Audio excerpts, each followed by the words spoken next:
Offering my humble salam at the lotus feet of our beloved Bhagwan. Today we have gathered here to celebrate the holy Aaradhana Mahotsavam.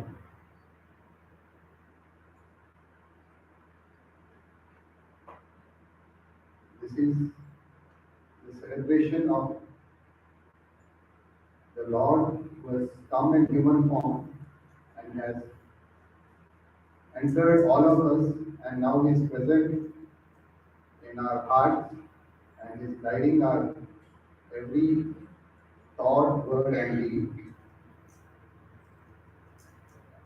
To celebrate this occasion, we have requested Rangarajan sir.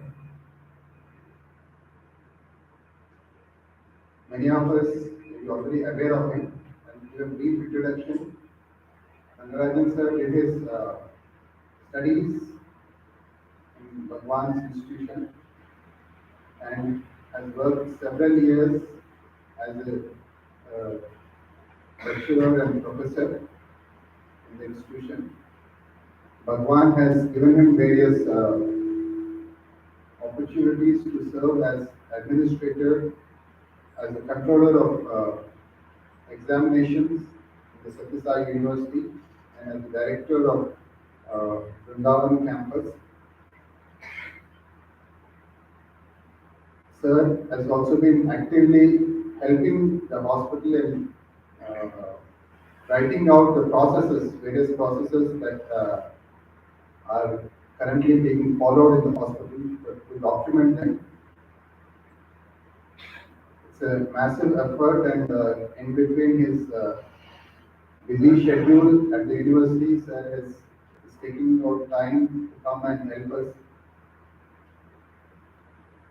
We have requested sir to talk to all of us on aspects of devotion to the Bhagwan. I request sir to address all of us.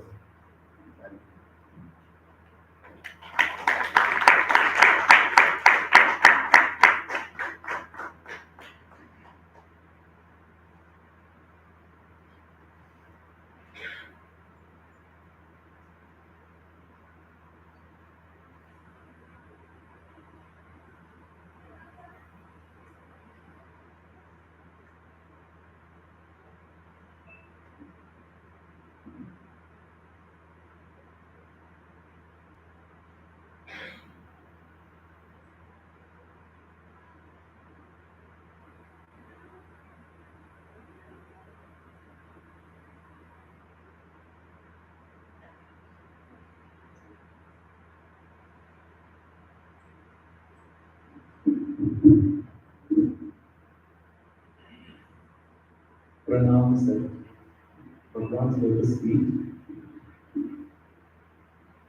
Respected director, respected elders, ladies and gentlemen, brothers and sisters, a very warm salam to all of you. I'm very grateful for this opportunity of being here and sharing the next 1 hour or so in some serious introspection. In our university, we used to call this event as an introspection day, the day when Swami merged into the universal consciousness that he is, we introspect. And then this topic came to me from the director, who is a true devotee of God. It's very daunting, you feel very frightened because I don't think any one of us are deserving of speaking on this topic. My memory rushes back to one praying session where Swami was explaining who is a true devotee of God. And he gave this very nice explanation. He said in those days, Swami's answers are always contextual. So in those days, this registered AD post was very common, maybe even relevant today. So Swami said, we run through Swami devotee, and all of we tell I am Swami's devotee. Swami said that is like sending a registered post to Swami. But then Swami said this is a registered acknowledgement due post. So acknowledgement should come from the receiver saying, there is a card which comes, we sign on it, and that is posted back to the sender. It is proof that registered post has reached. So Swami said, I should send you an acknowledgement saying, yes, you are my devotee. So immediately my memory rushes back to that unless Swami says we are his true devotee, we cannot claim that we are Swami's devotee. In addition to this, the other memory goes back to one more very common conversation of Swami. Swami used to say, I'm searching for a devotee, searching for a devotee. I'm searching for a devotee, I have not found one. These are very common conversations of Bhagwan. So naturally the topic is very daunting, very tough. So I was wondering how to, but I love taking such topics because I grow when I prepare for these sessions. So I was wondering, what reference should I take for discussing about who is a true devotee? What is true devotion? So since I'm coming to the hospital, I just these accreditation boards and lot of standard bodies which gives some sort of accreditation. So I found all these various accreditations, all are relevant to hospitals.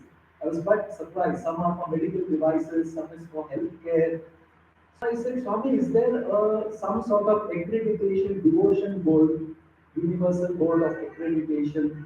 So can I refer to it? Please help. So I kept googling, because that's our source of information today. I kept going to Swami's discourses, and guess what? I found that there is a universal accreditation board for devotion, and it is called BG 12.16. Any guesses? So it is the Bhagavad Gita, chapter 12 and verse 16. Incidentally, the Gita, which is itself a great manual for life, the chapter 12 is entirely devoted to Bhakti. And somewhere from verse 13 to verse 20, the last 7, actually ends with the verse, that is the devotee dear to me, that is the devotee, Yomat Bhakta Saran Priyaha. That's how it ends. But even among them, verse 16, for some reason, is very dear to Swami, and I found Swami has given an entire discourse on this verse 16. So, I have taken all my content from this discourse, and this is the way I am going to spend the next 1 hour plus. We will take up, there are actually 6 qualities in verse 16, and Swami elaborates on the 6 qualities. He says, if you have these, you are my true devotee. So I have taken clips, audio clips from Bhagwan's discourse, and for each one I will play what Swami has directly said, because it will be a nice occasion to listen to Swami's voice. And then how do we understand that? So what I've done, even when we study business law and other things, we always take cases, because these things, how to understand?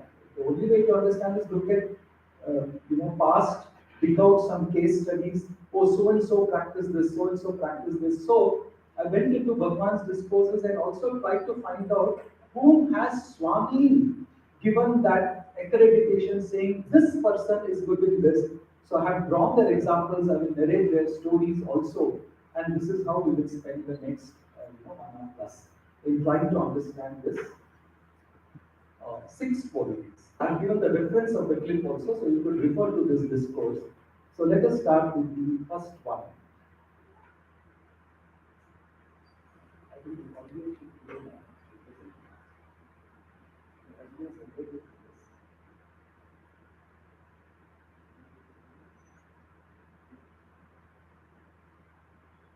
It's muted. Tomorrow it is muted.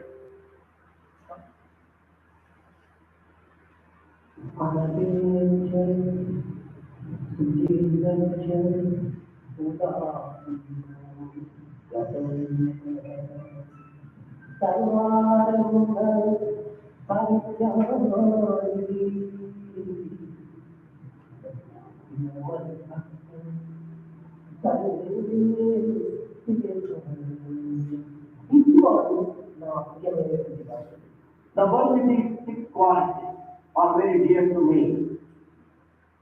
What a declaration made by Swami. Anapeksha, Shuchil Daksha, Udasino, Gatam Yataha, Sarvarambha, Parityagi, Yomad Bhakta, Samim Priya. These are the six qualities. I've given the English, closest English translation also. So we will start one by one. So let us start with the first quality of Anapeksha, which essentially means some sense of desirelessness. So let us see what Swami has to say about this. The translation is on the slide. Unapexia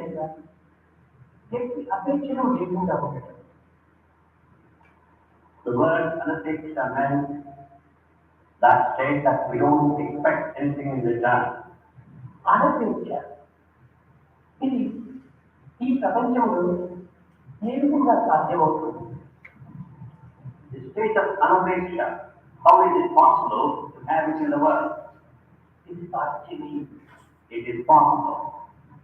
Bhagavad Gita ధర్మరహితమైనటువంటి కర్మలన్నీ కూడా నా స్వరూపం అని చెప్పినటువంటి సత్యాన్ని గుర్తించినటువంటి వ్యక్తులు అనేక అవకాశం ఉండడానికి అవకాశం ఉంది. In different theories that all righteous actions are very form of mind, but people can aspire for the state of anapeksha. అనగా మానవుడు ఆచరించేటువంటి సమస్త కర్మలను భగవద్గీతాత్మకమై ఆచరించినప్పుడు ఇవి అనపేక్ష కర్మలుగా పొందుతారు. When all actions are offered to God, they transform themselves into actions of anapeksha. నా యొక్క నాతో నడిపించి, నాతో పరిపించి, నాతో చూపించి, నాతో వినిపించేటువంటి యొక్క దివ్యశక్తి తానే. కనుక తానే ఈ విధమైనటువంటి కర్మలన్నీ కూడా ఆచరిస్తూ, ఆచరింపజేస్తూ, ఆనందాన్ని ఇస్తూ, ఆనందాన్ని అనుభవిస్తూ ఉంటాడు. He is in me, he conducts me, he leads me, and he is one that makes me experience and makes me blissful. కనుక ప్రతి మానవుని ఎంతో ఉండినటువంటి అంతరాత్మగా ఉంది తానే సర్వము నడిపిస్తున్నాడు కనుక అతనికే ఈ సర్వములు అద్భుతమై భావించడంలో ఇది అనపేక్షకు సరైన అర్థం. The true meaning of anapeksha is to realize the divinity as the indwella, the one who grounds and experiences. That's the meaning. Sarva karma bhagavad priyatham. Whatever we are doing, can we do it as an offering to Swami? One nice example Swami gives of this wonderful Italian gentleman called Antonio Stradivari. Swami gives this example. Musicians would know him because violins and guitars and all are made, which are called Stradivari violins. What was unique about this musician was, though he was an excellent instrument maker, he would make, I believe, only one violin in 1 year. And people asked him, sir, how can you survive? You can as well make it in a shorter time. He said, I am making it to please my God. Unless it is perfect, I will not put it up for sale. So Swami would say that his only intention was to please Swami. And of course, God took care of his survival and his bread and butter. But Swami said he would take 1 year to make one violin. because it was not customer satisfaction. It was divine satisfaction that Antonio wanted. Today his violins and all are called Stradivari and very expensive to buy them. Another example that Bhagwan gave was of Dharma Vyadha. Many of us may be familiar with this story, but let me briefly narrate this story to you. This appears in the Vanaparva of Mahabharata. There was a very great person by name Dharma Vyadha. So the story goes like this. There was one ascetic who had just started performing sadhana. One day he was seated in the forest and he was praying under a tree. And he had already done a lot of sadhana, so he had acquired a lot of spiritual powers, which is very common when you do spiritual sadhana. So suddenly there was a crow sitting on the tree, and the crow dropped some, you know, on his head. The moment the crow waste fell on his head, he was so furious. He said, "How could this do?" He saw like this, and the moment he saw at the crow burned into ashes. So this ascetic felt, my God, means he became happy actually. Means my power is so much that if I look at somebody, they will burn. So you see how sadhana becomes ego. So he went to the village because they had to beg alms. So he went to one woman's house and he said, Bhavati Bhikshandehi. No answer came. 3 times he said, no answer came. Again he got angry. He said, hey, come out. Do you know who is asking for alms? From inside he heard a voice saying, Sir, I know I can listen to your request. Please wait, I'm serving my husband. I'm giving him food. How dare can you answer to me like this? Come out immediately. And then she answered from inside. She said, Sir, I'm not like the crow which will get burned on the top of the tree. So hearing this, he got surprised. I think this is a private thing which happened somewhere in the forest. How does this housewife know? So immediately all his anger changed into respect and he waited. She came out, gave him some food and she said, Amma, who are you? How did you know that incident about the crow? She said, I know. Then he said, you are my guru. And he falls at the who is omnipresent, who knows this, please teach me.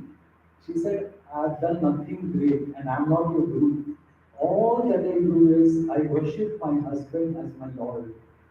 Sarva karma, whatever I do, I offer it to Swami. And I see Swami in my husband, that's all. And that's how I've acquired these powers. But I am not your guru. I know who is your guru, I will say it to you. And she said, there is a person by name Dharma Vyadha. In Janakpuri, you go to him, he is destined to be your guru. So this ascetic immediately agreed. He said, thank you. He went to Janakpuri. All day he searches, he keeps asking people, who is Dharma Vyadha? Nobody knows his name. Finally, he's so exhausted at the end of the day, he's having some dinner. And in that conversation, he tells this name and somebody, Dharma Vyadha. Do you mean the butcher who is selling meat here? He said, I don't know, but is his name Dharma Vyadha? Yes. So he goes to the butcher and he says, even before he can ask him something, the butcher says, oh, finally you have come. The lady sent you to me. Now he gets even more surprised that Amma knew everything, or you know everything, and he falls at his feet. And then there is a Yada Dharma that actually gives him a lot of advice. He says, see, don't be egoistic. You should never be egoistic. Offer everything to God. You may wonder how come a butcher has this wisdom, because though in a worldly sense I may be a butcher, whatever I do, I'm offering everything to God. So that is the first quality of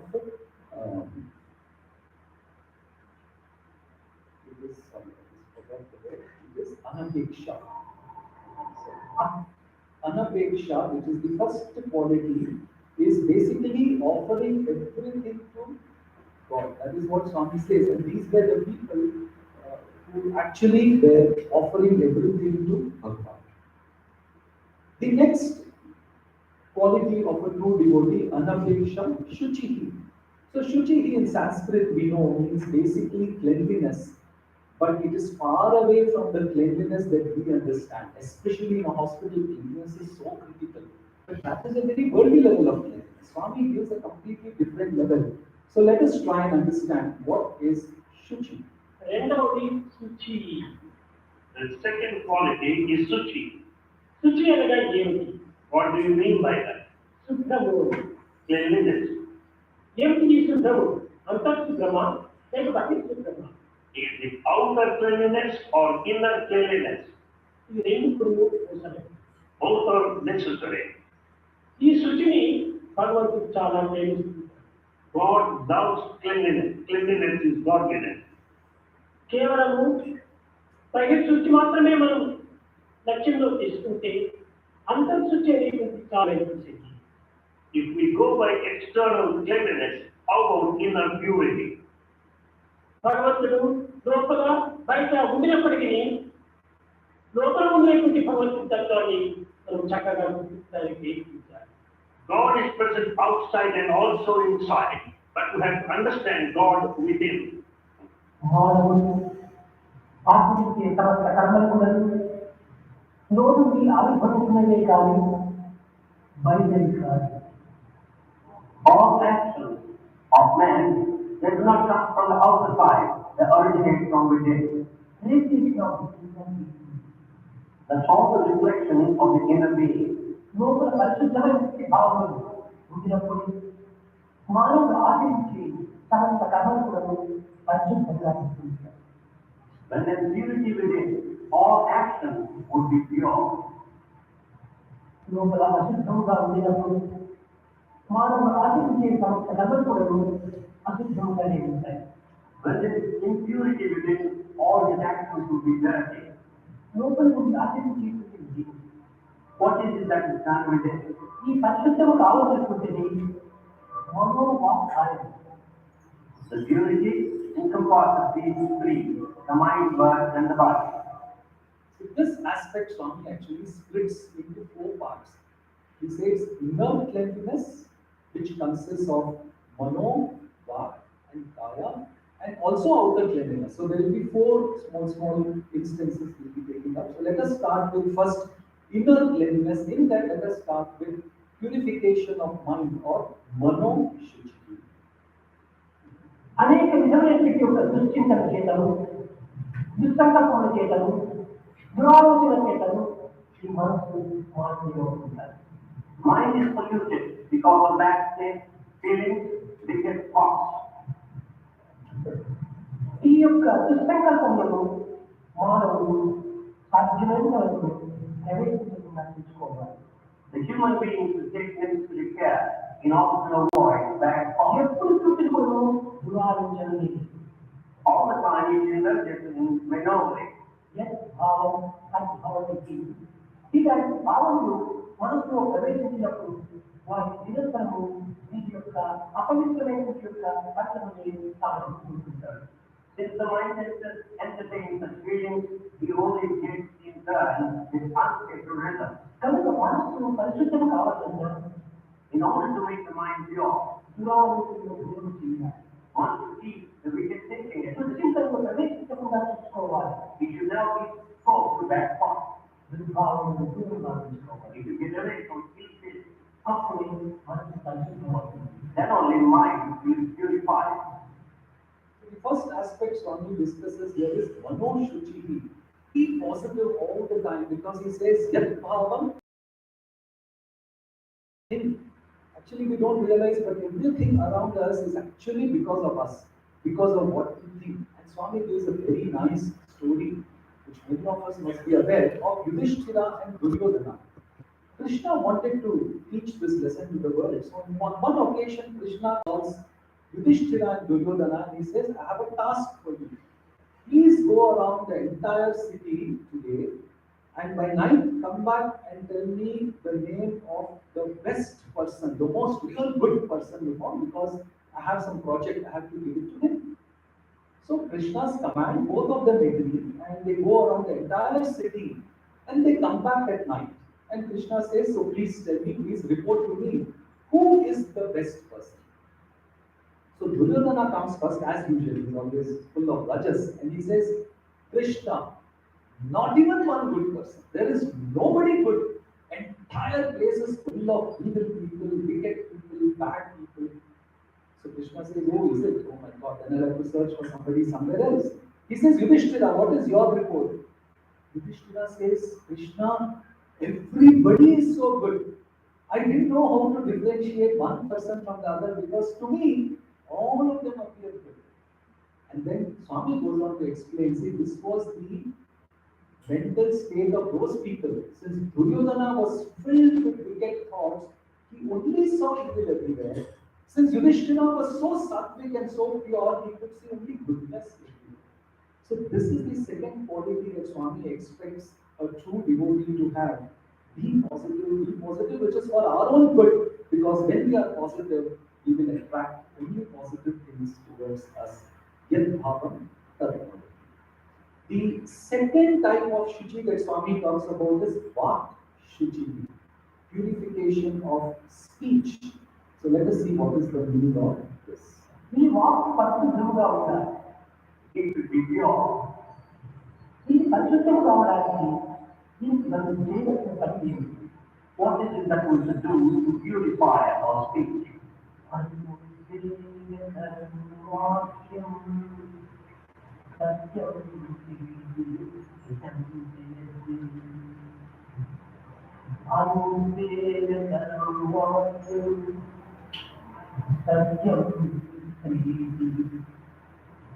మనం ఆడినటువంటి మాట కూడా అనుభూతి సత్యంగా ప్రేమిగా ఉండాలి. Whatever we speak should not give any kind of hesitation. It should be all truth and it should be pleasing. వాక్కు మాలిన్యం కావడానికి నాకు కారణం ఉంటుంది. But the word to become impure, that's for reason. అసత్యముతో దూషితం కానటువంటి walk The word should not be limited by untruth. ఇంకా రెండవది అమిత భాషతో దూషితం కానటువంటి walk The speech should not be blemished by excessive talk. ఇతరుల పైన సాధ్యం చెప్పకుండా ఉండటం ఒక విధమైనటువంటి walk. It's only through speech we doesn't carry any tale-bearing or scandal. తన దూషణ చేయకుండా ఉండటమే ఒక పరిశుద్ధమైనటువంటి walk. Pure word is that which doesn't indulge in accusation or criticism of others. కానీ ఈ కలిత భావం చేత ఈ నాలుగు దోషములు కూడా అనుభవిస్తూ ఉంటున్నారు. As an effect of study, the son commits all his own mistakes. నిరంతరము అసత్యమే ఆడటం. Throughout his speech, lies. ఎప్పుడు చూసినప్పుడు పనులను నిందించడం. All the time, it indulges in criticizing others. ఒకరిపైన ఒకటి సాధ్యం చెప్పడం. It indulges in spreading the scandal. అమితంగా మాట్లాడటం. It speaks excessively. ఈ నాలుగు దోషములు మనం నివారణ సాధించుకున్నప్పుడే వాక్కు పరిశుద్ధమవుతుంది. When you get relief from these four defects, then we purify our speech. So Anudvegakara. This is the correct meaning is distress. Don't tell the truth which causes distress. And I remember many times Swami discourses specifically mentioning about the medical profession, about how a doctor should communicate the diagnosis to the patient. Swami always strikes a little humor. He says many doctors, the moment they give the diagnosis, the patient is dead because the way they tell him, you have this, you just have 1 second to die, and the person is already dead. So even how you communicate the truth, it is true. There is no doubt. You can't hide the diagnosis from a patient. But the way we communicate, anudvegakaram vakyam, satyam, preeti, pleasant. And many times Swami has also said, if it is so unpleasant, ask yourself, should you really tell the truth? Keep silent, don't tell it if it is so unpleasant. This is possible. I'll narrate a very nice story which we were witness to of how Swami transformed a young boy. The picture is not related to this, this is just a general picture. This was a student in a college in Prashanti Nilayam, and general tendencies are there. So all are good, no doubt, but this boy was very quote unquote indisciplined. So lot of complaints from all the teachers, but Swami would talk to him a lot. So that may be Swami's way of correcting him. So that's how we will, we used to console ourselves those days. So Swami is talking to him more, maybe Swami is correcting him. So he's not talking to me, so maybe I'm good. So Swami used to spend a lot of time with this boy, and one day Swami told him, call your parents. So this boy was very shocked. What's going to happen? Swami said, I'll give them an interview. Getting an interview from Swami was one of the biggest things. So the boy was happy but yet very frightened. He called up his parents. He said, Mama, Swami is calling, please come. So they came, they were overjoyed. But this boy's heart was beating so hard because he knew Swami knows any number of complaints against him, and he thought in his limited mindset that Swami is going to now take this up with my parents. So with great fear, he entered the room, he sat down, and then Swami started telling his parents, "Anta manchi unnadu. What a good boy. He follows everything in the hostel. Morning Suprabhatam, Brahmapanam, food prayer, night prayer, Karacharana Krutama, not even one complaint against him, and this boy doesn't know should he laugh, should he cry, is this a joke? And he is holding his heart, and the interview gets over. It was the truth. That's it. Swami told this. Parents were in the seventh heaven of delight because Swami praising their son or daughter. What more can parents want? So they went back very happy. But this boy's conscience was breaking in. So the next day, we were all seated in darshan, and this boy made bold. He knelt down. He said, Swami, Nakasram, you told a lie. Swami, you told a lie because of me. Swami said, Swami can never utter a lie. Then this boy was surprised. He said, then what, Swami? Swami said, this is what I see in you. This is the potential I see in you. Now you may not be like this, but I know you can become like this. I always see the good in others. Just imagine how beautifully, needless to say, the boy got completely transformed after this incident. But how Swami using good words, pleasant words, comforting words, but out of immense love, changed a student's life. Anudvegataram vakyam, satyam iti hitam chayam. The third one is Shuchi of the Kaya, Kaya Shuchi, Mano Shuchi, Vak Shuchi, and body cleanliness again is so different from how we would medically understand it. It's nothing to do with hygiene, which is anyway very essential. But what is true body cleanliness? The body should not be blemished by any violence.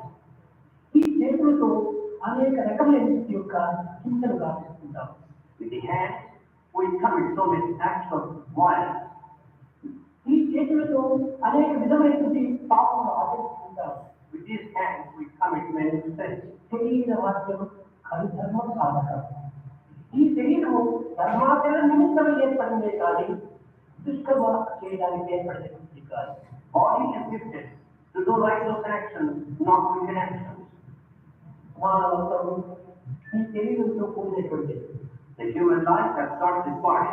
జంతువుల నరకంలో ఇది దుర్లభమైన మానవ జన్మము ఈ శరీరం ద్వారా మనం అనుభవిస్తున్నాం. This great gift of human life is experienced. అతి పవిత్రమైన మానవ శరీరమును పవిత్రమైన కార్యములు A sacred body పరోపకార సంబంధమైనటువంటి పనులు has its service order. దైవ సంబంధమైనటువంటి యొక్క భక్తులు No one entering to us is divine. దీన్ని ప్రవేశపెట్టడమే ఈ శరీరం యొక్క పరిశుద్ధం. Making use of the body in this direction amounts to beautifying it. So from Bhagwan's point of view, purification of cleanliness of the body is about using it for doing dharmic deeds, which he clearly says is any sacred task, any act of service, or any other action which pleases Bhagwan. So following dharma actually is true body cleanliness. And here Swami narrates the story of a great king called Siddhi Chakravarti, who lived many years back. There is no clear indication of when he lived. But he was known for a very great story. First of all, he was a very dharmic king. And usually these dharmic people are always tested only to build case studies, so that for the future their life remains as an example. So God also decided to test Siddhi Chakravarti, and we know the story that one day there was a dove which came flying. Somehow it entered the palace and actually it sat on his lap. Pigeon, dove. Very soon, and the king was very happy, was caressing the dove, and very soon he saw one kite which is a much bigger bird and eats other birds. The kite came running and then, they conversed. Perhaps in those days they could understand languages of birds and animals. The kite said, King, that dove is my food. I was chasing it. But the dove happened to come and sit on your lap, so please return him. That is my food. I have right over him. The king said, no, the dove is now in my custody. It has come to me. How can I give it to you? That is violence. I can't. If you had got it somewhere in the air, that is between the two of you. Having come to my lap now, I cannot give you the dove. Then the kite said, oh, I heard so many stories about you that you are a very righteous king. So now only the dove is your citizen, but this kite is not your citizen. So you're not worried about my hunger. You only want to become popular by being nice to the dove. Then the king was very reflective. He said, you have a point. Both of you are equally dear to me. So what do we do? So the kite said, sir, there is no dharmic dilemma in this. I was chasing the dove first, so my right over the dove is primary. It came to you later, it is secondary, so please let the dove go and we'll pick it up. But the king said, I have also taken a vow to protect my citizens. Now the dove came and sat on my lap, so I have to protect it. So they had a lot of debate and discussion, and then the king said, see, kite, ultimately you want food. Why are you so particular about this dove? Go and catch some of the dove, because then at least my mind will be satisfied. He said, no, I want that dove. So then the king said, fine, what you want is food. You want flesh. I will give you the same quantity of flesh, whatever the dove is weighing. And so it is said that the king actually got a balance, and from his own thigh, he cut the flesh equal to the size of the dove, and he said, eat this, but I will not, put that dove into danger. And then usually, in these stories, God appears and blesses the king. But this was to show how dharmic he was. So anything we do, dharma, dharma, dharma, if we're doing it righteously, then our body is also pure. So this way we take care of Mahotsavam, that is mind cleanliness, which means sarva karma bhagat vidyakam, keep the mind always clear. Vak shuchi, speak always comfortably, pleasantly, unputvedakaram. Even if you have to scold, many of us, even when Swami scolded, sometimes really scolded, there would be so much love behind it. And kaya shuchi, which means following the dharma. But that does not mean outer cleanliness is not important. So Swami continues saying, what is bahya shuchi? Kanukura, బయట లోపల ఎన్నిటి ఎందుకు పరిశుద్ధమైన స్థితిగా ఉండాలి. Therefore, it has got to be clean and pure, both inside and also outside. ఇంకా బయట పరిశుద్ధం ఎట్లాంటిది? Outer cleanliness, what it is. పరోపకార సంబంధమైనటువంటి కర్మలు ఆచరిస్తూ, In performing service activity, భగవత్ ప్రీత్యార్థమైనటువంటి యొక్క ఆరాధనలు తలుపుతూ, worshipping God in every possible way, పరోపకార సంబంధమైనటువంటి సేవలు తలుపుతూ, rendering service to everybody. ఈ విధమైనటువంటి యొక్క స్వార్థరహితమైనటువంటి కర్మలను ఆచరిస్తూ ఉండినప్పుడే బయటకు శుచి ఏర్పడుతుంది. When once we undertake selfless service activities, naturally it would ensure outer purity. చేయబట్టే పనులకు స్వార్థమైనటువంటి ఏర్పడుతుంది, పరిశుద్ధి ఏర్పడుతుంది. When one's actions are utterly selfish, there cannot be purity or cleanliness.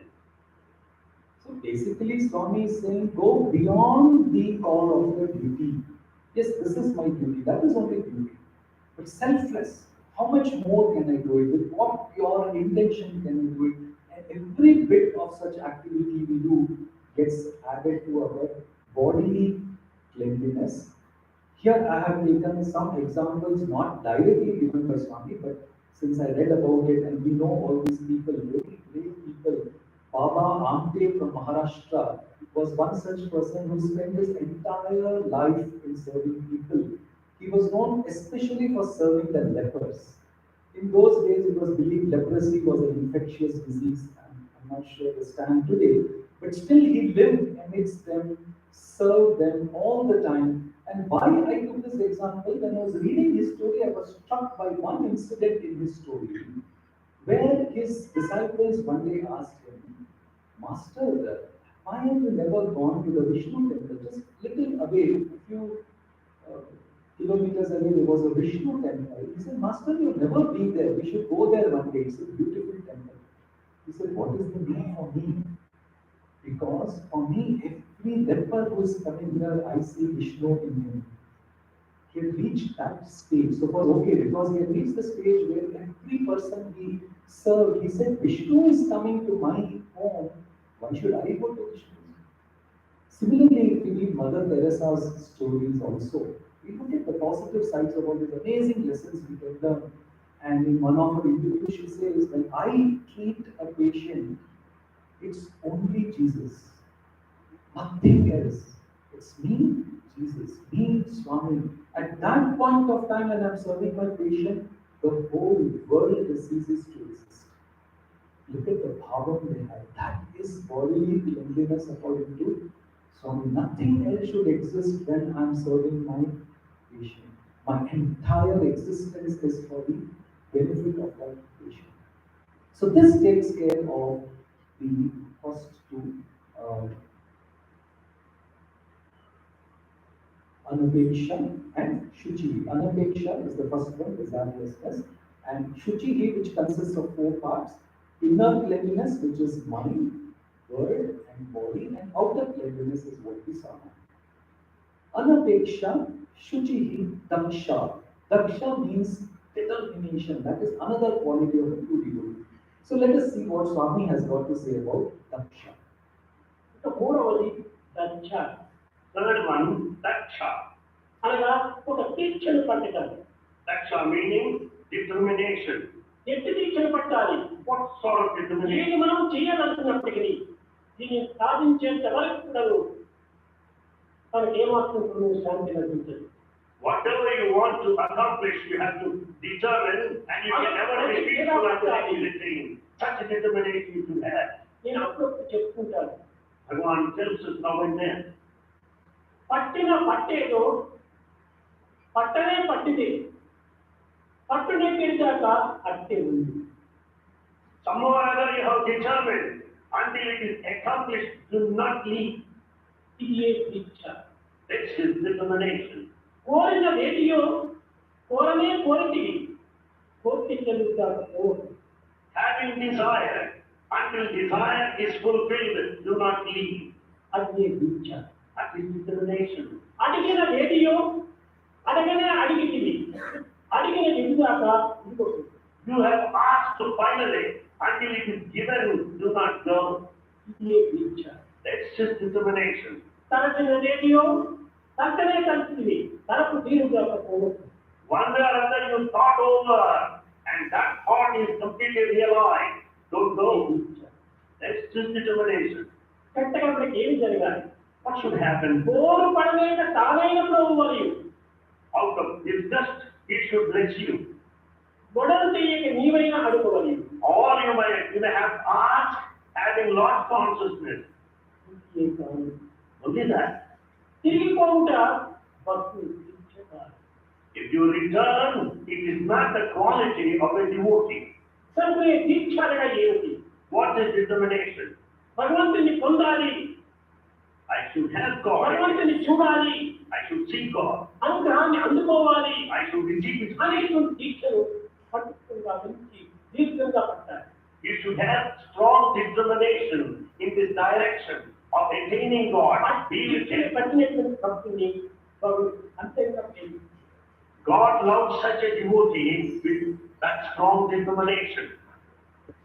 You all know the story of Ramakrishna Paramahamsa and Swami Vivekananda. When one Swami Vivekananda asked him, Guruji, are you really able to see God the way I am seeing you? And his answer was a straightforward yes. So Swami Vivekananda could not take it. How you are able to see, I am not able to see. You give me the answer. Then Ramakrishna took him to the river, and I believe he caught his neck and pushed him into the water and kept him down there. And this man is gasping for breath, but Guruji didn't. He kept him down. He knew how many seconds a man can perhaps take. Finally, Swami Vivekananda is so strong, he just jumped out the water and gasped for breath. And then Ramakrishna Paramahansa told him, the way you gasp for breath now is that way you gasp for Swami. That is real. The way you wanted oxygen. Do you pray for Swami like that? If you really pray for Swami like that, he will immediately come to us. There are so many characters in our scriptures whom Swami has talked about who are known for this determination. Harishchandra's story, if we study his determination to adhere to the path of truth, or Shabari, the way she waited for years together, determined that someday Lord Rama will come, or Prahlada, whatever happened to him, right? He was so determined. Vishnu will save me, Vishnu. All these are miraculous stories. And Sati Savitri, who brought her own husband, she kept following Yama, kept following Yama. She said, nothing doing. You have to give my husband back. And he comes back. But among all these stories, Swami gave an entire series of discourses on Nachiketa and Yama inside the Mandir Bhajan Hall one of the years. A series of talks. And he had told us, boys, now I'm going to give you Atma Vidya. Through the story of Nachiketa and Yama, so we were all really very enthusiastic because Swami is going to reveal something very great. And the entire week, every evening, there would be a discourse in the Mandir Bhajan Hall. And Swami narrated the whole story of Nachiketa. How Nachiketa went and asked Yama, tell me the truth about death. And Yama kept evading. He said, child, what's your problem? I'll give you whatever you want. I'll give you wealth, I'll give you health, I'll give you kingdom. What do you want? Family, whatever. But Nachiketa, it seems, was unmoved. He was determined. He said nothing doing, and Yama was really cornered at the end. Swami says Yama had no choice but to give him the truth about life after death. And so, when that last discourse came, we were all so enthusiastic to listen. What is it that Swami will now tell us? Because this is the ultimate secret, which even Nachiketa knew. Swami said, you are God. Which is something Swami has always been telling us, no big news. Swami said, you are indestructible. When the body dies, you don't die, you will continue because you are divine. It's only the body goes. That truth, Yama told Nachiketa. Nachiketa, there is no big truth in this. Simple truth, but people don't want to believe. Because they have body consciousness, they think when body goes, they go. The real truth is so subtle, it is just that much when you're not the body, when the body goes, you don't go. That's all Yama told Nachiketa. Nachiketa was so happy. And he came back, but that is what Swami says is determination or daksha. So anapeksha, shuchihi, daksha, udasina, which translates as detachment. So let us see what Swami has to say about this.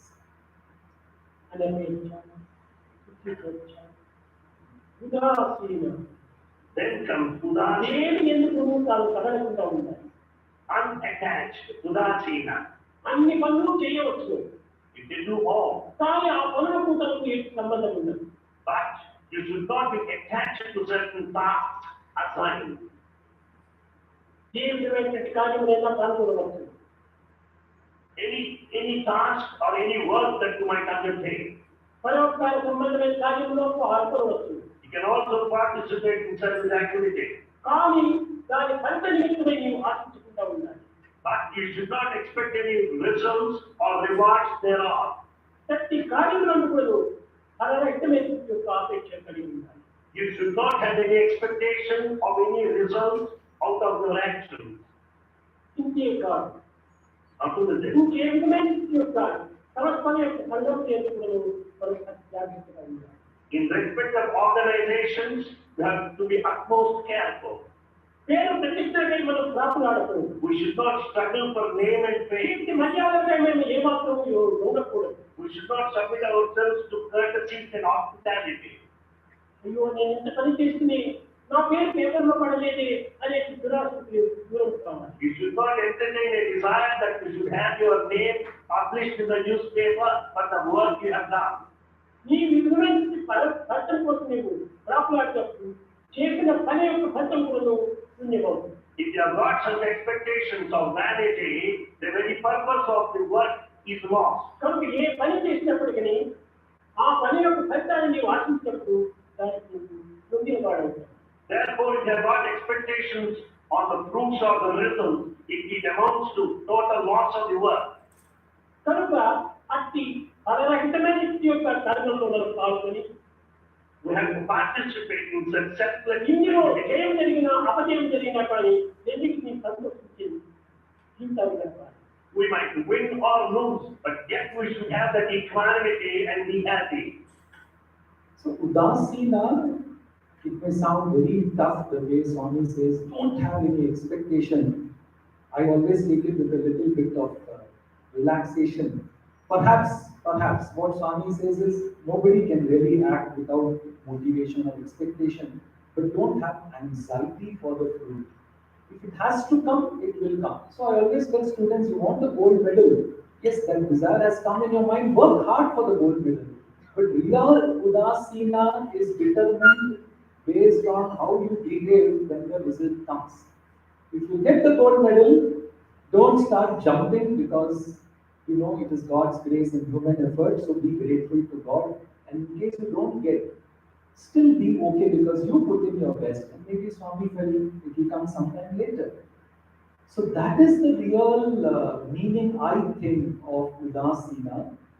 Not to have expectations means not to have too much of anxiety on the expectations, because as they say, you cannot play tennis looking at the scoreboard. If you're constantly looking at the scoreboard, you miss the ball. You have to look at the ball. The score will change on its own. Swami is our scorekeeper. He's changing the score, so why should we have so much of anxiety or tension about results? How to remain unruffled?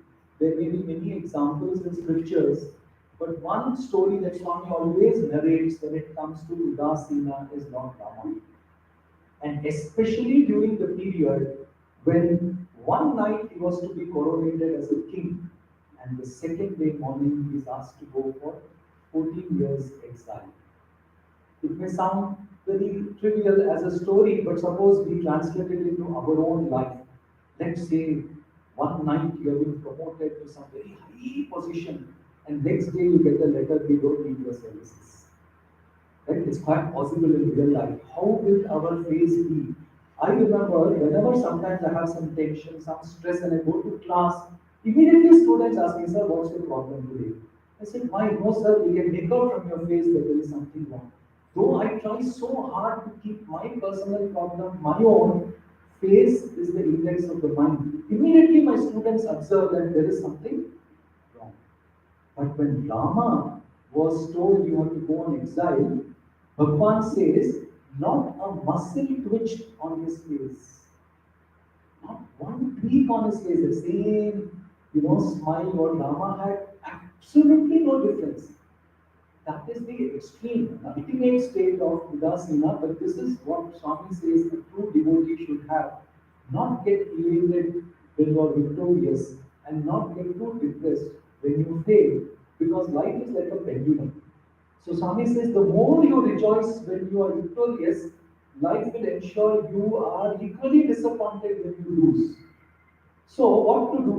When we lose, it is difficult to control disappointment. So let's leave that aside. But when we win or we are victorious, can we control our excitement?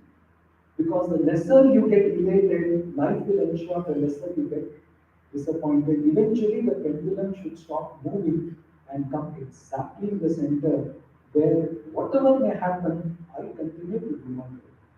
In fact, look at all great leaders. Though we may not talk of their life in this aspect, they are able to continue to be great leaders because of this quality.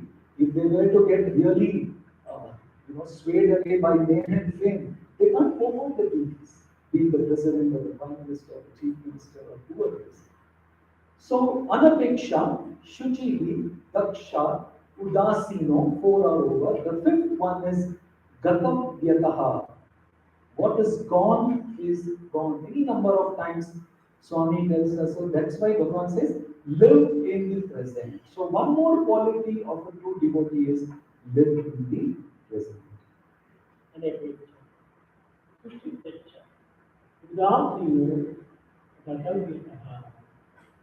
Gatam vyataha. ఈ దీనికి కూడా నీవు ఒకటి చేయబడ్డాడు. This also requires determination. గడిచిన దానికి ఏమాత్రమూ చింతించకూడదు. We should not brood over the past, రాబో దానికి ఏమాత్రం యోచించకూడదు. nor worry for the future. Why worry? గడిచిన ఎన్ని పర్యాలు నీవు చింతించినా నీకే కదా. In spite of deep thinking, the past cannot be recovered. రాబోతున్నటువంటి దాని యొక్క చింతించడానికి నీ కారణం ఎవరు చెప్పలేదు. Nobody can decide the future and it is uncertain. రేపటి దినం చేస్తామనుకుంటే రేపటి వరకు నీ life If you want to accomplish tomorrow, where is the guarantee you would live? రేపటి వరకు నువ్వు ఉండగలవా? Are you sure that you will be alive? చెప్పడానికి వీలు కాదు. It's not possible to declare. కాబట్టి ఫ్యూచర్ అనుకుంటే ఫ్యూచర్ కోసం నువ్వు చింతించి ప్రయోజనం. Why should you think of the future which is uncertain? Future కాలగర్భంలో నిలిచి ఉంటున్నది. Future is contained within the కాలగర్భంలో ఉన్నది. and it is there ahead of you. కాలగర్భంలో కాలగాలటువంటి యొక్క విషయం కోసం నీవు ఎదురు పరిచయిస్తావు. That which is hidden in the womb of time cannot be predicted before. జరిగిపోయింది. Past is past. కాలగర్భంలో మునిగిపోయింది. And it has got drowned within the passage of time. తిరిగి మనం లేపలేము. You cannot recover the past at any moment. గడిచిపోయేదా తిరిగి రాదు. Past cannot be recovered or regained. వచ్చేటుందిగా నీది కాదు. Future does not belong to you. కాబట్టి ఎందుకు నీకు దీన్ని వేచించాలి? Then why should you worry and think over? అయితే నీవు యోచించాలంటే మానవ యోచన చాలా ప్రధానమైనది. However, thinking, thought is necessary for mankind. మానవుడు ఒక్క నిమిషమైనా కూడా తలంపు లేకుండా జీవించలేడు. We cannot live for a moment without thoughts. కాబట్టి ఈ తలంపులు వస్తుంటాయి. Thoughts do come. కాబట్టి ఈ తలంపులను గడిచిపోయిన దానికి రాబోయే దానికి నువ్వు తలంపుకోవచ్చు. Let not thoughts be based on the past or future. వర్తమానమును నీవు తలంపుకున్నావు. The thoughts should be centered around the present. Past future రెండు వర్తమానంలో లీనమై ఉన్నవి. Past and future are found in the present. Past ఒక చెట్టు నుంచి ఒక విత్తనం వచ్చింది. Out of the past tree we have a seed. ఆ విత్తనమే తిరిగి ఫ్యూచర్ వృక్షంగా మారుతుంది. Seed today is the tree of tomorrow. Tomorrow future tree, past tree. విత్తనమే. Therefore, in the past it was a tree, so also in future. Right now in the present it is seed. Future కు ఈ present కూడా ఉండాలి. Therefore, present is the basis both for the past and the future. కాబట్టి నీవు present నీవు ఆధారంగా తీసుకో. Go by the present now. ఎప్పటికయ్యేది ప్రస్తుతం అప్పటికా మాట్లాడు. అందులో మనము నొప్పించక తాళం ఒక తప్పించి తిరిగి వాడు తల్లి. You have to concentrate on the present. You should not hurt anybody and you should not harm anybody and act according to the time on hand. కాబట్టి నీవు ప్రజెంట్ నీవు లక్ష్యంలో ఉంచుకొని Keep in view the present. దాని future నీవు ఏమాత్రం యోచించుకుంటావు. Don't be worried of the future. ఈ present తగినటువంటి ఫ్యూచర్ తప్పక నీకు లభిస్తుంది. The future is bound to come depending on the present. నీకేమాత్రం కూడా ఫెయిలియర్ కాదు. It will never lead to failure. The best example of living in the present is Swami himself. Before, let me give you one example. He was the CEO of a very well-known big company, and he was once speaking to us how at a particular point of time the company was in real distress. Market share was falling, losses, and he did not know what to do. He was Swami's devotee. So he went to a Buddhist monk at that point of time. Somehow Swami ordained that he met a Buddhist monk, and then the monk asked him, "What's troubling you?" So he said, "Sir, this is like so many employees are dependent on me. The company is going down. What do I do?" So the monk said, "See, truly speaking, you put your efforts, things will happen. But why are you so stressed up? What do you think can happen?" So then he said, "There are only two things which can happen. Either you lose or you win." So he said, "There are not multiple 100 alternatives that you're thinking so much. It's either you lose or you win. Prepare your mind for both. Once you prepare for your mind for these two extremes, anything in between is really not going to affect you." So coming back to Swami, how Swami has been like always every second, how God is in so much bliss. I thought because of two reasons. One, everything is going on as per his plan.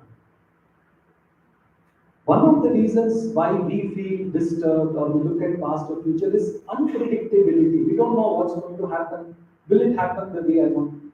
From God's point of view, everything is happening only as per His plan. One. Two, it's only for good. That's why God is so happy.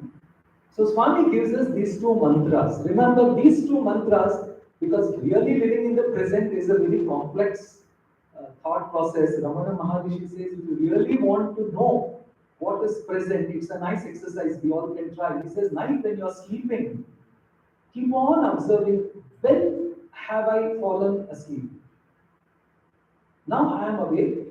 Now I am asleep. Can you catch that exact fraction of a second when your mind went to sleep? He says you can never, either you are awake or you are asleep. How to catch? He said catch that. That is omnipresence. If you can catch that fraction, you will know you are something beyond the body, beyond the mind. It's not you who are sleeping. So that is very complicated. But Bhagavan gives us two simple mantras. Whatever is happening is Swami's will. Two, it's only for my good. If these two we can believe, I also think we all can live in the present without getting too disturbed. The two mantras are, whatever is happening is Swami's will. It cannot be any way otherwise. And second, it has to be for my good because Swami can never do anything which is for our bad. Anapeksha, Shuchihi, Daksha, Udasino, Gatavyadaha, and the last quality is Sarvarambha Parityagi, Yomat Bhakta Samitidaha, the one who gives up everything to me. What is this renunciation? Is it wearing an ochre robe? What is this renunciation is what we will see in the last prayer. Sarvarambha Parityagi. Sarvarambha Parityagi. ఎవరు సర్వారంభ వాడు? Who is the total renunciant? ఎలాంటి కాలంలోనైనా ఎలాంటి పనులు ఏదైనా కూడా ఎప్పుడు కూడా నిశ్చయంగా ఉండాలి. The true renunciant is one who is steady. మనకు ఏమాత్రం కూడా అవకాశం అందించుకోండి. It should not give any scope for aggrandizement or publicity show. ఈ ఆడంబరముల కోసమని ఉన్నటువంటి వారికి భగవంతుడు అత్యంత దూరాన్ని. God dispenses Himself if these pomp and show are there. సర్వారంభమును కూడా ఆడంబరము కూడా వదిలిపెట్టాలి. In fact, we have to give up this exhibitionism. ఆడంబరం ఉన్న చోట అది రజోగుణం. The pomp is a rajas or emotional quality. అప్పుడే అన్ని రకమైనటువంటి కోరికలు ప్రారంభమవుతాయి. There commences all sorts of desire. కనుకనే ఆడంబరం అనేటువంటి ఒక విధమైనటువంటి యొక్క ప్రాకృతమైనటువంటి యొక్క స్థితి. Publicity is a worldly trend. ఈ ప్రాకృతమైనటువంటి విషయాల కోసం నీవు ఏమాత్రము ప్రయత్నం చేయవద్దు. Don't struggle for worldly pursuits. ఈ ప్రాకృతం కేవలము ప్రజెంట్ మాత్రమే. This speaks of the present alone. ఇది మూడు కాలములకు సంబంధించినటువంటి కాదు. It is unrelated to the 3 periods of time. కనుకనే ఈ యొక్క ఆడంబరములకు ఏమాత్రము నీవు ఉండకూడదు. Never submit yourself to this show or pomp. అంటే ఆడంబరహితమైనటువంటి వారే నాకు ప్రియము అంటున్నారు. Such man of austerity and simplicity is close to me. మనం ఈనాడు ప్రతిదానికి కూడా ఆడంబరం ఆడంబరం ఆడంబరం. Today we are after the exhibitionism show. 5 రూపాయలు ఖర్చు పెడితే Then we spend 5 rupees. 500 రూపాయలు ఇచ్చి పేపర్లో వేయించుకుంటాం. We'll have our name printed on the newspaper spending 500 rupees. ఖర్చు పెట్టింది 5 రూపాయలే. The expenditure is 5 rupees at all. 500 రూపాయలు పెట్టి నీకు కనిపిస్తుంది. ఇది ఆడంబరం కాదా? Spending 500 rupees for publicity, is it not pomp and show? సేవ చేయబట్టి మానవులకు ఆడంబరమే వస్తుంది. A man of true service will never run after publicity or propaganda. పేరు కోసమే చేసేటువంటి వారికి పబ్లిసిటీ అవసరం. In fact, the one who wants his name to be known, he needs propaganda. ఈ వ్యక్తిని మీద ఎందుకు ఉపయోగించుకోవాలి? Why is the titles given to you? Why?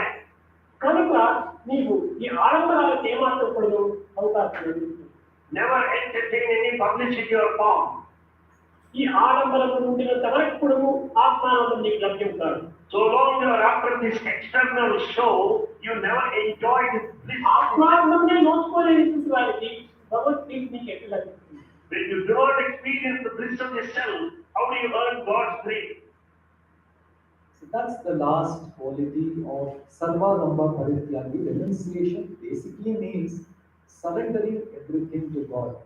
We have so many great characters in our scriptures. We have Saint Tyagaraja, we have Mirabai, we have Bharat, we have Hanuman, we have Annamacharya. So many people who completely surrendered to Bhagwan. But I'll just narrate two short anecdotes, familiar ones which Bhagwan has mentioned in his discourses. One is of Arjuna and Krishna. Krishna tuned Arjuna's mind in such a way that it became completely attuned to Swami. And how it got demonstrated is Krishna was testing, is Arjuna fit? Is Arjuna fit to give him the Bhagavad Gita? And at one point they were walking in the forest, and suddenly Krishna says, look, there is a beautiful parrot. Arjuna says, yes, Krishna, what a beautiful parrot. Some few seconds later, Krishna looks at the same bird. He says, hey, look, that's a nice pigeon. Arjuna says, yes, Krishna, that's a nice pigeon. Few seconds later, he says, it's a beautiful peacock. Yes, Krishna, that's a beautiful peacock. So Krishna asks, what, Arjuna, have you gone out of your mind? He says, no, I have understood what truly the mind is. It is your reflection. And then he tells Krishna, now you can't catch me with all this because I have realized, Swami, your power. Now you are saying it is a crow. Now next few seconds you will say it's a pigeon. With your power you can change it. So what is perception? Empirical evidence is what we sense through our senses. But the scriptures saw what is beyond senses, and Swami is beyond everything. So what you say is will become reality. How can I go my empirical evidence? So he says, therefore, whatever you say is true. That is one type of surrender where completely you are attuned to divine will. Another example is of Lakshmana, who was also completely in a sense of surrender to Lord Rama. One particular episode Swami narrates where when they were in Panchavati, just they had reached there, Rama, Sita and Lakshmana. He says, Lakshmana, please find a good place and build a hut. And I believe Lakshmana starts crying loudly. And Rama is surprised, what happened? I just asked you to find a place and build a hut. And then, to let us all know, Rama knows the truth, why Lakshmana is crying. Then he says, Lakshmana, tell me why you are crying. And Lakshmana says, Rama, I have reached a state wherein I don't have any individual will of my own. So suppose you say, find a good place, I don't know. You tell me, build a hut here, I'm ready to build, I'm ready for action. But don't ask me to decide. From a worldly point of view, it may look like escaping from decision making, but that's not. That was a very highly subtle state when everything is divine will. So essentially, PG 12.16, this is the accreditation board, and then it's a very fairly simple, I guess, compared to other accreditations in universities and hospitals. Only 6 qualities from us. Anapeksha, desirelessness. Shuchihi, purity, which is what? Mano, Kaya, and Bahya Shuchi. Daksha, determination. Udasino, detachment. Gatatvitaha, living in the present. Parityagi, renunciation. The words may be very philosophical and highly complex, but how beautifully Swami made it very, very simple for us to understand. Very simple. They don't really mean that tough. Not at all. They don't mean that tough. So now comes the second part, for which I'll just take 5 minutes, how to measure devotion. This is my understanding, not that Bhagwan, I've heard Swami telling in the discourse, but I feel there is a very big difference between accreditation boards of other types and the devotion accreditation board. In our university also we have applied for this NAC rating. So you give them lots of data, give them evidence of whatever you have done. They need, geotag evidence and all that because they're not God. They don't know what you have done. So give them all this, and at the end, one day they'll come evaluate all your premises, ask you hundreds of questions, and one rubber stamp they put in, we are accredited. That's also temporary for a few years. The difference is in the devotion accreditation board, there is no such accreditation is what I feel. Because we can never measure devotion. The true hallmark of a devotee is he will never get a feeling or a thought of measuring his devotion. the question disappears. See, that is a nice part I have seen in spirituality. Questions don't get answered. Questions disappear. That's why Ramana also says there is a plant, and all these twigs are coming. You pluck a twig, another twig comes. You pluck one twig, another. So he says, you ask a question, I give you an answer, another question will come. I give you an answer, another question will come. He says, you should reach a state where questions are not there. He says, take the entire tree and pluck it out of its root. Remove the aham, the ego, you will have no questions. So I think in devotion also it's like that. Swami says you want to measure devotion, it's like you want to measure the depth of the ocean. He says you take a sugar candy, tie it to a string, because you need some weight, and you start putting it inside. Keep on putting, okay, 1 feet, 2 feet, 3 feet. As you go, the sugar doll starts dissolving, and at some point the rope is hanging. You can never measure the depth of an ocean. Like that, we can never measure devotion. The day when we don't feel the need to measure devotion, we have become so attuned to Swami, and Ramakrishna Paramahamsa puts a different benchmark for that. He says, the moment you hear Krishna, Swami, tears come out of your eyes. Your heart is so much entwined with God. Tears come out of your eyes. He says, that day, you don't need to do anything because we have. So with these few words, I close my session, and I hope it has helped all of us. It was a collective introspection for us on Aaradhana Mahotsavam Day. How do we please Swami? How do we send our registered post to Swami saying, Swami, we are your devotees. So please answer, send an acknowledgement due as soon as possible and tell us, yes, we are your devotees. Once again, I thank Sir for the wonderful opportunity, and thanks for the silence.